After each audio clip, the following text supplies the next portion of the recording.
Hello and welcome. These are horse racing selections for Wednesday, the 14th of May.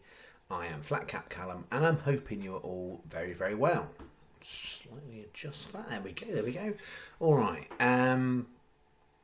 It's the start of the Dante meeting and I am playing 10 25, 10 25, £10 25. I've got a Yankee, which includes two horses at York, one at Newton Abbot and one at Tipperary. And I've got a forecast. So we've only done, it was one day where we only had two forecasts. So, third forecast of the year. Very marginal at Yarmouth, but I'm playing. So, 10.25. We've got to do the review of... So I feel like I'm not quite straight on here. There's something going on with the screen here. Hold on. Maybe. Well, there we go. So let's do the review of the previous day, which was Tuesday. What do we have Tuesday? Well, 2 out of 5, 40%. That's on point strike rate. But when you're playing 5 horses in a bet and only 2 place, it's not enough. That one did all sorts in the market and was too bad to be true. It's really strange. I don't think it's anything to do with my selections, right? But I see it often. Horses that just come so last and for no apparent reason. But that was last. Vape managed to get the 4th place that we needed and most paid out on. And Costa went in about 4s. I think it went off at like 5-1, something of that ilk, 9-2. As soon as the race started, I thought it was toast because you can't be going that far back at a track like Sligo, really.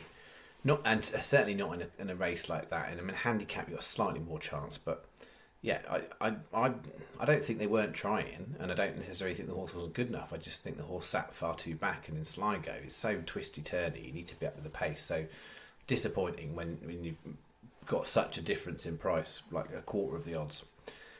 True Destiny went off at half the odds, and that one sat back, and I thought that was going to be cooked. But I mean, it got there in the end for 4th place, but if it wasn't so far back, I think that could have been further up the race. And then Jeremy was a massive drifter.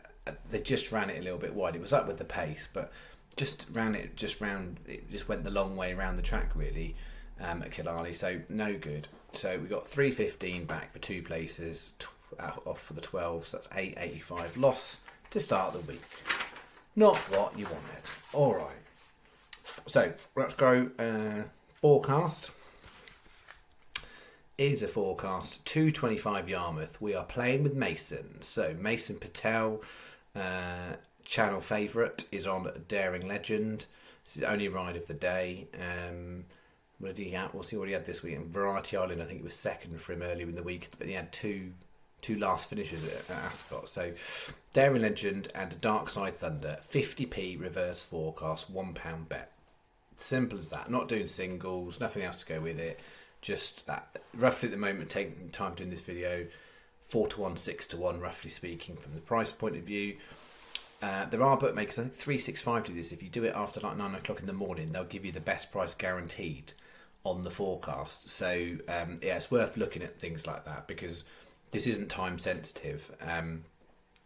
The forecast isn't. So it's a different type of bet to most of what I put out. So if you've got the option to use a 365 where you can get the best prices in the morning, it basically means they'll pay you out on either the kind of the actual industry straight forecast, or they'll pay you out if the prices would have been better earlier on. So that is a good way to go. So £1. Let's see. Yeah, it was very marginal, but it hit the system. So that's off. And then the Yankee.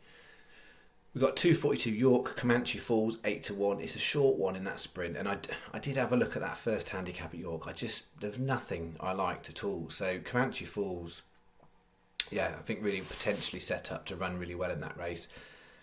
Getting the draw right in York's an absolute nightmare at points, but I would rather be low on balance on the sprint, but that's not the reason I picked the horse. Just coming down the handicap mark, and it's got some great form and connections. Have done well with their sprinters over the years, even when they get in the twilight of their career. So that's in 3.22 Newton Abbot. So just careful on bookie advice on this one. So hold your 4, 11-1. So there are 3 bookies, Sky, 365 and Betfred, who are paying 3 places, just 3 bookmakers. So technically I could claim that and I would do that. But the decision I've had to make is if I did that now, one of those 3 bookmakers is 11 to 1, one's 10 to 1, one's 9 to 1. So by the rules of the channel, 9 to 1, 3 places, fifth of the odds is what I'd be taking. And it's not much in it, but I would rather take 11 to 1, first 2, quarter of the odds. So that is what I'm doing. So yeah, it's I think it's 365 the one that's letting us down because they're 9 to 1. So for channel stats, I'm taking 2 places, 11 to 1, quarter of the odds. If the horse comes third and you play at your bookmaker and you get paid out, well done. But that's the tricky decision. There's more value in the 11s at quarter, obviously. And so, yes, I'm playing that kind of, let's hope it doesn't come third and it comes first 2. So hold your fort, it's in. It's an interesting horse, actually. It's like four times last year and 4 on the bounce, Newton Abbot over course and distance. And then, yeah, it's about £2. I think it's £2 lower than the last of those. James Best ran all of the wins, but now they've switched Callum Pritchard onto claim 5. So let's see if that does the trick. So hold your fort. 525 York, Massacella. I mean, I've obviously typoed it anyway. I'm massacring the name, whatever the name is, but Massacella we'll go with. Massacalla, 14 to 1, and then we're finishing off at Tipperary in the evening. There was a lot of big field handicaps, but a lot of them look like junk to me. And I mean, say junk as in there's, you know, you could have some things popping up in places, but the only one I like from a solid point of view was the 750 Tipperary Spatman de Carisi or Cerisi, 12 to 1.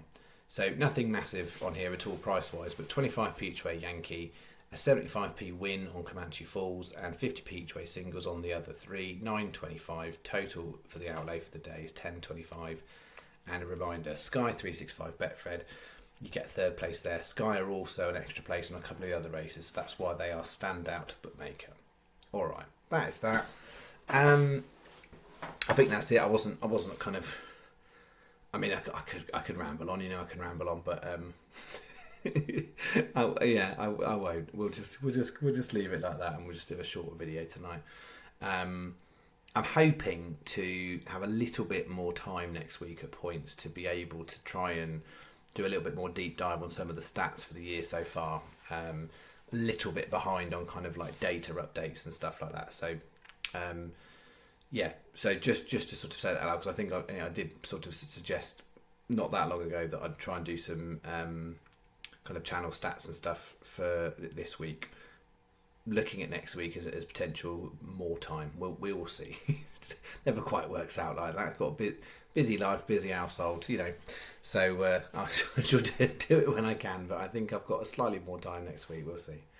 All right, York. Let's see what you got for us. You can be kind and you can be terrible. So let's see if we're either of those or somewhere in the middle. But we're starting the York Festival with 2 Yorkers. Let's see. All right. See you in the next video. Thank you very much. Bye-bye.